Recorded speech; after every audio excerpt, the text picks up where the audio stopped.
I could just cry now hearing it, to think that someone at 76, 77, 78, those 3 summers were the best summers of his life. And what a hopeful witness to what can come at this stage of our living.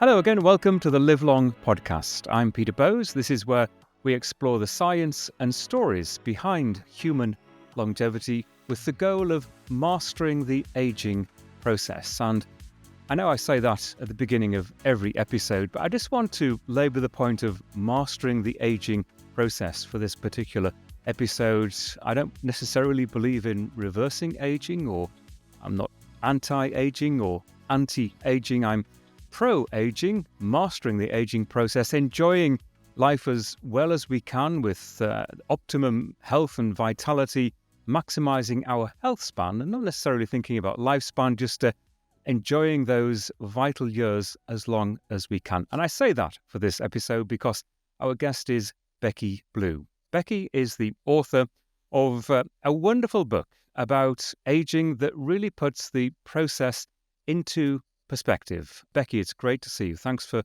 joining us on the podcast. Thank you, Peter. It's really fun to be here. And yes, I have a passion for aging with vitality and with vision. And I think a lot of the control is in our hands, and it is our mindset, of course. And so I hope that really that this can be a great conversation for people our age. But what I like to say about aging is really applicable to any age, because obviously we start aging as soon as we are born. We do. And the title of your book really sums it up for me. It's called Turning the Magic and Mystery of More Days. And I particularly like the use of the word magic there, because it is an adventure, isn't it, for all of us? Mm-hmm. It really is. And I went round and round about what to name the book, of course, and as anyone does. But magic to me really portrays that kind of, you really can't plan everything. And I think there's a wonderful kind of serendipity that can happen as we go throughout our days, especially in this third act of life, when hopefully we maybe have a little bit more flexibility. I always say that retirement is the end of routine. That you don't have to keep doing the same thing every day. And so let yourself be surprised. That's one of the chapters in my book.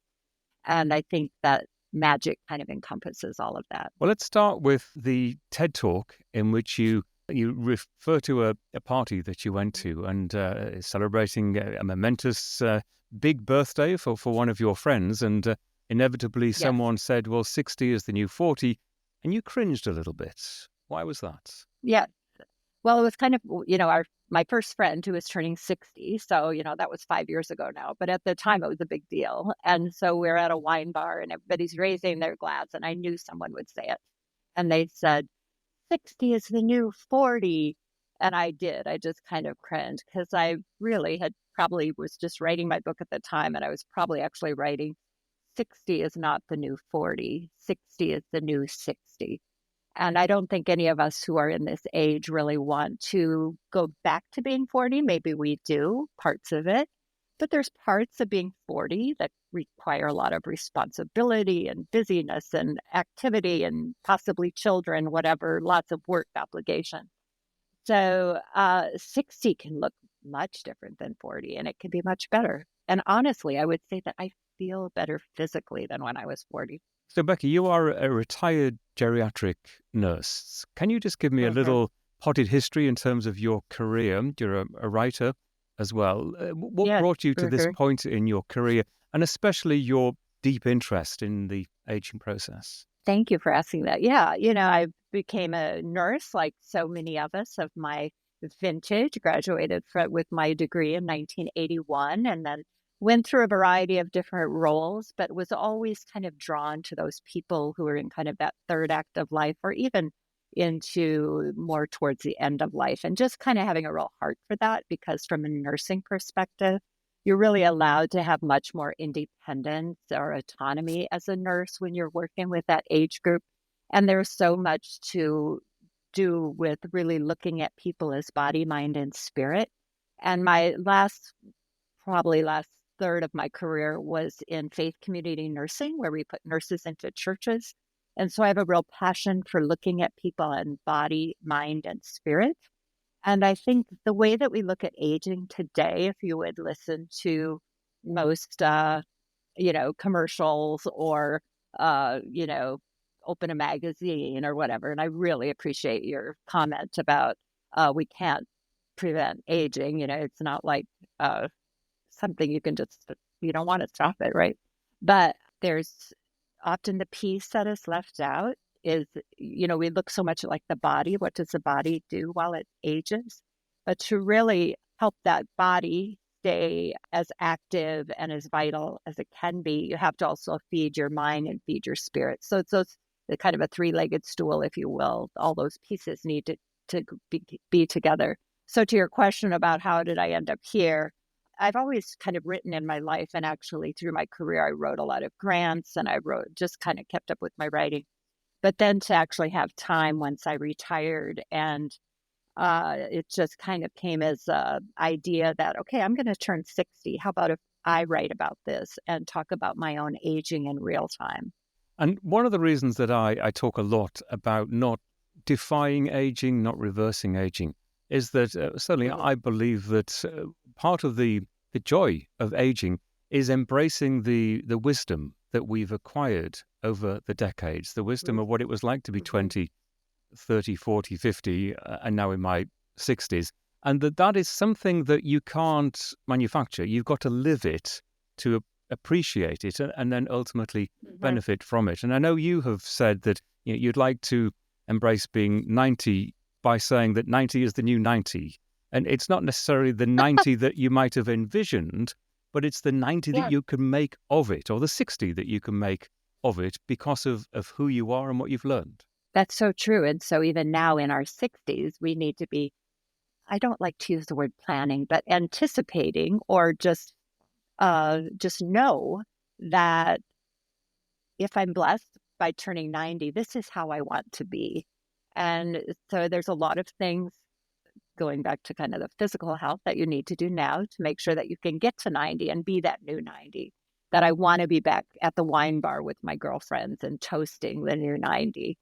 And so I think it's just a wonderful conversation that we all need to have. And I so applaud people like you who put yourself out here with a podcast and get this information out, because we need to be talking about it. And you touched on this slightly a moment ago, but I'd like to dive into it a bit further.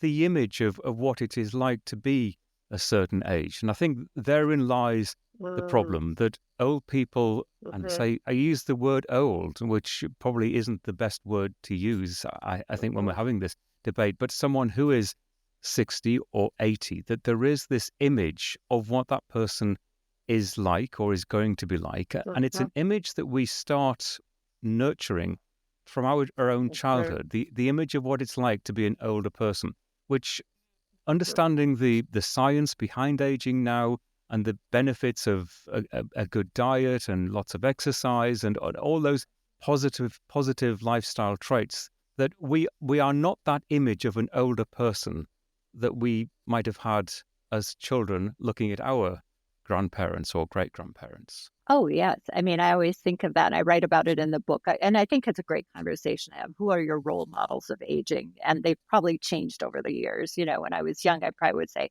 well, it's my grandma, and she's in her apron and she's in the kitchen, or she's sitting in her chair. She's just in those two places. She doesn't go anywhere else. So I think that we have to realize that it's us that are going to change the culture of aging and going to change those images that the younger people in our life have. And I love kind of that concept of how do you change culture. And one of the thoughts is you do story-worthy things, and then you tell those stories about yourself, or you tell story-worthy things about other people. And so I'll just give this example. At one of my book club events that I went to, one of the ladies sort of sheepishly raised her hand, and she said, well, there's a group of 6 of us, and we get together every Wednesday, but we always say we have to do something different every Wednesday. We never repeat it. And she goes, last Wednesday, we all went to the ski hill, and we didn't ski, but we all went tubing down the hill. And so the idea of kind of these 70 somethings going down, it's just a glorious kind of beautiful image, that it'd be, maybe it's already been on a commercial, but it should be, it's just a great image of people having fun and doing something kind of unexpected. And so I asked her, I said, okay, did you tell anybody about that? Did you post video of it on Instagram? Well, no. So we're the ones that have to start showing these stories, because the other concern I have is that we tend to, in our society today, kind of stay in our little silos based on age, right? And so many children. In fact, I was just visiting with my grandchild who is in Los Angeles, so he's very far from me. So many kids are not around older people. And so somehow we need to get those stories out about, this is what 60 looks like. This is what 70, 80, 90 can look like. And so it's really up to us. And I think we'll have the most to gain by the time we turn 90, that we've kind of done this community work and advocacy at this point in our life. I think you've just hit on a crucial point, and that is telling the stories. Because if we don't hear these stories, as you say, attitudes are not going to change. Those stereotypes are just going to prevail until we get to the kind of mindset that being 60, 70, 80, 90 can be like. It's going to be different, but it can be like, in terms of the energy that we can bring to ourselves and to life, it can be like being 40 or 30 again. Oh, absolutely. And just, I love this idea of mindset. And just last week, we were driving back from California, and we were road tripping through Wyoming, and I was looking at this big expanse of prairie and thinking about Lewis and Clark, or the Mormons and their hand carts, and how brave and courageous and curious they were to go across this kind of vast, almost kind of wasteland, is what sometimes it looks like. But I thought, okay, this is a great image for aging. What if we all approached it with an explorer's mindset? That we don't know what's around the next river bend, but why don't we just go find out? And why don't we take some people with us? Don't do it by ourselves, and don't do it in isolation. But whether it be things related to our body, we're going to try some new kind of exercise thing. I just started taking ballet 2 years ago, and it's been a great joy for my life. Is it a mind thing? Are you interacting with younger people and learning some whole new technology that you didn't think you're learning about AI or whatever? Or is it spirit? Are you delving into some of the different world religions and finding out where that deep meaning comes from? So I think that explorer's mindset is something that gets me excited now. As kind of a nurse researcher, I'm going to dig into that a little more and maybe write about that. And you, like me, I believe I'm correct in saying you're in your 60s now. I am. I just had my 65th, or my Medicare birthday, I guess you'd call it, right? Yes, so we're pretty close. I'm 63 in a few months' time, so we're fairly close. And it's interesting you should say that, because we do tend to get to this decade, at least if you live in the United States, and you think in terms of, yes, there's the Medicare age, which is, for anyone watching this or listening to this around the world, is essentially health insurance from the state, from the government, which you get for the first time. 67 being the generally accepted retirement age. It depends on your social security, and we'll not get into that because that's too complicated. But there are sort of... Exactly. Don't ask me those questions. No, exactly. It's a mystery to me as well how it all works. But hopefully it does still work. But there are certain points that we get to in life that we believe we've kind of got to the next stage. And maybe that's indeed part of the problem, that we have these milestones that might have been significant decades ago, but increasingly are not anymore. We can keep working, can't we, for as long as we're able? Oh, yes. In fact, I went through this in my TED Talk. I think we just have always had kind of this view that, you start as a school-age child, and then you kind of work your way up, and, and for so long, maybe you even stay in the same job, and then you get to like 65, and then, oh, well, then it's just downhill from there. Well, what an image. I mean, that's crazy. I would suggest more of a spiral or cyclical, that if I'm 65, and I had a girlfriend just do this who is a financial planner, and she decided to go back and become a nurse. Fantastic. Why not? And so those bits, those different activities don't have a certain timestamp on them. They can happen anytime. What about the issue, and I would say it's quite a significant problem, of ageism? There are lots of Mm, isms in this world, and I mhm, often think mhm, of, and I don't know whether you'll agree with this, that ageism is often the overlooked one, and one that isn't particularly taken seriously. And sometimes we're all guilty of ageism towards ourselves. How many times do you hear mhm, someone mhm. say, I can no longer do this because I'm old, or I couldn't Yeah. go there, I wouldn't fit in because I'm old, or I couldn't have Mhm. this position in my company because I'm too old. Yes, It's something yes. that holds people back, isn't it? Yes, and I appreciate what you said because I totally agree. I've often said, and it's so trendy now to, talk about different isms.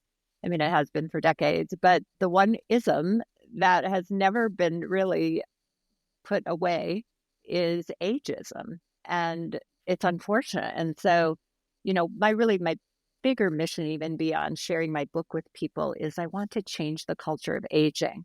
And I think within that, I mean, if we are able to do that, then ageism should go away. We've been so programmed to know that, yeah, especially in America at 65, then, okay, the big discussion then is, well, are you going to retire to Arizona or Florida, and how many times a week are you going to play golf? Well, there's so many people who really have no interest in that. There's probably people who are already in those situations who really have no interest in that. And we need to let people know that there's no expiration date on having, maybe a new career or making new relationships. It's so I think you're right about maybe we shouldn't even mark these chapters or these different milestones. It should just be life. Exactly. And I'm Mhm, curious what you think, therefore, because yeah, ageism has been around for a long time. I think it's as prevalent now as it always has been. mhm, How do you mhm, change it? I don't see politicians talking about it, hearing them discuss it and debate it and putting it as part of a manifesto that we need to end ageism. Yes, sexism clearly has been and is an issue. mhm, mhm, Racism, it has been and still mhm. very definitely is an issue. And and we understand that, but ageism is just something that's it's almost laughed at sometimes as not It necessarily is, being or taken seriously. yeah. I think we need to call it out. And to your, one of the things I know my friends will never say around me is, "Oh, I'm too old to do that," because they know I will call them on it. So if first we can all start by just Yeah, taking that out of our vernacular. But, again, I think it goes back to culture, and the way to change a culture is to tell the stories. And so the more I look at people who are maybe a decade or a couple decades ahead of me, and that's the kind of honestly, that's kind of the content I seek out on social media. There's some wonderful people on Instagram who I follow who are aging in style and all those kinds of things. But yet and then I try to suggest those to my children or to my friends who are young, to experience, to actually see what can happen when one reaches those ages that for a young person have typically been very either scary or the other word I come up with so often is that I think we kind of just make people invisible. It's not just ageism. It's like, okay, well, let's not they're over this certain age or they're retired. So now it's almost like they're not a part of society, right? And what a loss because, we have such a large group of people who are entering that third chapter of life, people who are still vital and healthy. And I tell a story in my book about my husband being asked to retire from a very, I guess, executive role. Asked him to retire quite quickly as COVID approached, which was understandable. But I think of like the institutional knowledge that he had that was just kind of like, okay, bye. I think we've got to find ways to capture that knowledge and experience and innovation and creativity and share it. And as a writer, I'm curious about your view on this, the use of the word old. I said old earlier in this Mm. interview and kind of checked myself because it is very oftentimes just used in a derogatory sense. And Mhm. even people Mhm. in this longevity sphere, if you want to call it that, will sometimes pull back from using the word old and say, well, how Mhm. young are you at the age of Mhm. 70 or 80? Mhm. Why not say how old you are? You might say to a 10-year-old child, how old are you? Old doesn't have to be associated with a negative situation, is my argument. That Mhm. you might be 80 years old, but that's a privilege to get to 80 years old. And it's something to celebrate and to embrace rather than something to Yeah. shy away from. Yes, I would agree. I went through that a lot. Like when I started writing my book, I thought, am I supposed to like avoid certain language or whatever? And so I looked at what a lot of people were using, and I actually, the book called "Turning the Magic and Mystery of More Days." I kind of like the idea that I'm having more days. I'm not aging. I don't try to avoid the word old. How old are you? Actually, my more favorite question, though, and this is a really fun thing if you're with your friends or in a around a glass of wine or something. I love to ask people, how old would you be if you didn't know how old you were? That can lead to some really fun discussions. And it says so much about how you're feeling, I think, in body, mind, and spirit. Yeah, and I think the answer to that question almost always comes from the physical side of being. How old do you Hmm. feel? And the mental side as well. That there's no account given to the decades that have passed, the number of birthdays. It is the here and now Yeah. and how you Yeah. feel. Something you said a moment ago, I think that is really fascinating and important, is associating with people from other generations. And I think Mm. you write in your book about having some friends at least from every Yes. generation, from 30s, Hmm. 40s, 50s, and Hmm. back to younger people in your life. Because, well, you tell me, how Hmm. beneficial can that be? Yeah, I often say have a friend from every decade. And I think every few years it's good to kind of do a little check like, okay, do I still have a friend in every decade? I think that's wonderful. What I think you get from it is a concept that I write about called generativity, and it was developed when they did that large study of aging. I think it was from Harvard medical students. It went over like 50 years or something like that. And they found that the people who were open to learning from the younger generation also were aging better. And so there is a thread there that we cannot ignore or cut or lose. And maybe back in previous generations when we had multi-generational houses and communities, that we were always probably better at that. But that I love the term of generativity. So, what am I learn? It's kind of turns that idea of what have I taught my children on its head. The idea of what have my children taught me? And that's another great question to ask people. What have you learned from your children? And it's a worthy discussion. Or are you trying to learn something from your children? What are your conversations exist around? Ask them hard questions. Ask them about politics or about their religion or what they're holding deep down in their heart that they would love to do. I think so often that intergenerational conversation becomes rather unserious. And I think if we can embrace and not be afraid of some of those serious conversations, that we will just be blessed by this richness that will change us and improve our own view of aging. You tell a lovely story during your TED talk about having the best summers of your life. And you use an Mhm. example, and maybe you could just tell me, of someone who had his best summers during his 70s. I think we often look back at our childhoods and our time off Mhm. school during a long, hot summer and think, well, those were the best summers, and how Mhm. it doesn't necessarily have to be that way. No, and you're referring to the example of my father-in-law, and I think it was maybe for his 70th birthday that I gave him a book about Chris Craft boats, and I knew he always loved boats, but he lived up on a mountain, but he still loved boats. And so he, after looking at this wooden boat book, decided he was going to build a boat. And so he sent for plans, and he spent 3 summers up on the top of this mountain in his shop and built a full-scale functioning replica of a Chris Craft boat. I don't know, 20 some feet long or 30 feet, I can't remember. But just recently, and sadly, he just passed this past year. But a few years ago, I asked him, I guess maybe it was when I was writing the book, I said, tell me about what that meant to you, those summers. And he goes, Becky, those were the best summers of my life. And I could just cry now hearing it, to think that someone at 76, 77, 78, those 3 summers were the best summers of his life. And what a hopeful witness to what can come at this stage of our living. Well, you just used the word that was in my mind, hope. That there's so much potential excitement ahead.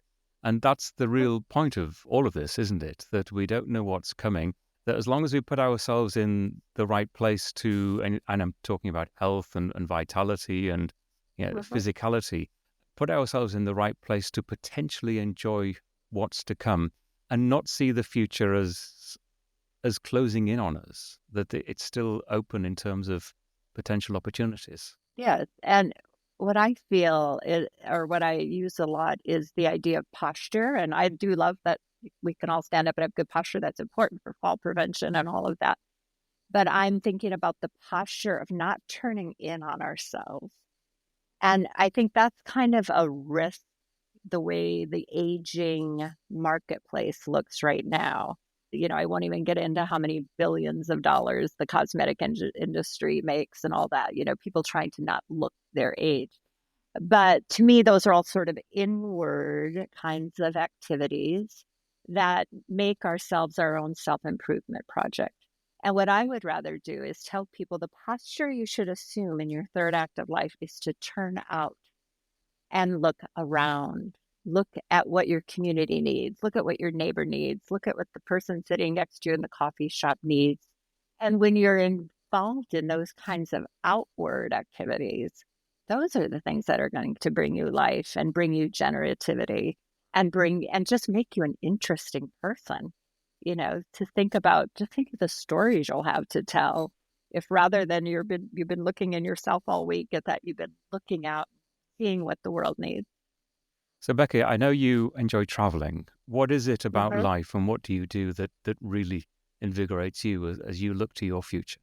That's such an interesting question, because honestly, my husband and I, because of our work commitments, had a great careers of traveling a lot. And so I would have to say that now I'm becoming more interested in this explorer model, but just even close to home, or jumping in a car rather than jumping in an airplane. And it doesn't have to cost a lot of money. We happen to live in a community that's very multicultural, which probably would surprise people for being in the middle of South Dakota. But I just think that's what gives me joy, actually, is meeting new people. And I think you can do that without traveling halfway across the world. If you get to do that, that's fantastic. I've gotten to go to lots of countries and I absolutely love it. But we have a little camper RV van that we haven't used for 2 years. And I'm like, we need to get in this and just go. Oftentimes when I'm driving, one of my things is that we can't eat at a chain restaurant. We have to go somewhere local. And we always have to pick up a local newspaper.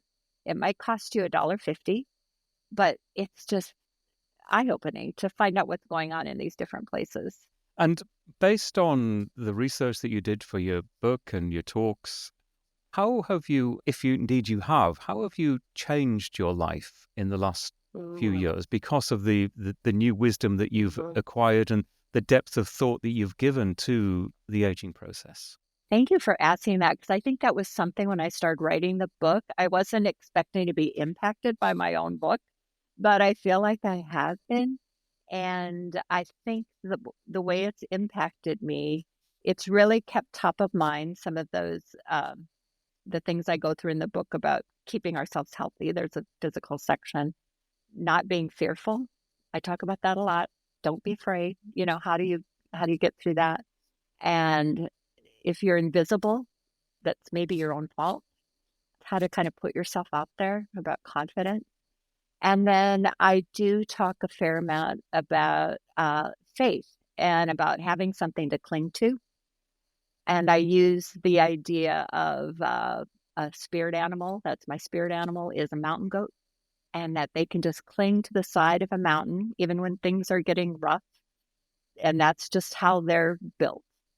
And I like to think that we're also built that way, that we are built to cling, and that we can cling to our faith, we can cling to each other, and we can cling to those decades of experience that we have and what you would probably call wisdom. So I try to live my book. And in fact, in preparation for this, I listened to some of the recordings this morning of some of my chapters, and I'm like, oh, yeah, I should do that more often. This is good stuff. And what do you say to people who might listen to this, watch this, or read your book and be somewhat skeptical and say that, and I will acknowledge this, that we are the lucky ones, that aging for some people isn't, and it's through no fault of their own, but aging isn't always a bundle of laughs, and that there can be problems that come with turning 60, 70, 80. You might lose your lifetime partner. That is going to cause you grief and immense difficulties.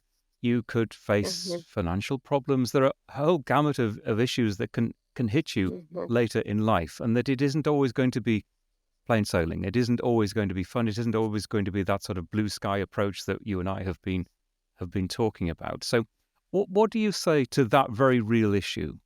Yeah, I appreciate you said that, because so often I'm kind of probably seen as a cockeyed optimist or something like that. And I have been blessed with good health so far and all those kinds of things. But maybe the key is in relationships, that we really need to have people around us that we can lean into. I'm a very much proponent of having a higher power to lean into, but also know that life can be rich, even if it's just kind of where your feet are, or, it's not like you have to go a long ways. I have a 98-year-old aunt, and I talk to her on the phone, and she energizes me. And she's kind of confined to a small space right now in her life. But I think, again, it's that mindset. So even if when you're dealing with, there's a great book by a theologian called Marva Dawn, and the title is Being Well When You're Ill. And so depending on how you define health or how you define wellness, that can happen even if you're maybe looking at the end of your life. We just went through a hospice experience with both my father-in-law and my mother-in-law. And I have to tell you, it became a very beautiful time, a very beautiful experience. But I think at the core of all that, again, was that we were in relationship with each other. There was a trust and a peace and a hope, I guess. So that's, I don't know. I mean, I can't, I am just very positive, and I don't want to apologize for that. But I know, and that's kind of the way the book maybe reads that way to some people. But mostly I think people find that it is a book that just they can pick up occasionally and just read and kind of give them that boost to take on another day. Exactly. And I think that's a huge benefit to a lot of people, that, it isn't necessarily one of those books you're going to read from cover to cover like a novel, but there are so many, there's lots that we haven't talked about, and read the book if you want to get some more of Becky's wisdom. But there is so much we haven't talked about, but it is those little nuggets, it's those little ideas that you might plant into as an idea that, well, yes, maybe I should get a few more friends who are slightly younger than me, and maybe I should accept the invitation sometimes that I would decline, that would open those doors to me. It's those little lifestyle changes, isn't it, that can sometimes hugely benefit us and surprise us in ways that we hadn't expected. Absolutely. Well, look, Becky, this has been a really inspirational conversation. I just want to ask you finally, as you look to your future, you strike me as someone who will always have a to-do list and something that you want to achieve around the corner. What is next on the horizon for you? Would you write another book? Yes, I have, I'm about halfway through my next book, and I had the great honor of being asked to write a memoir for a man named Ed.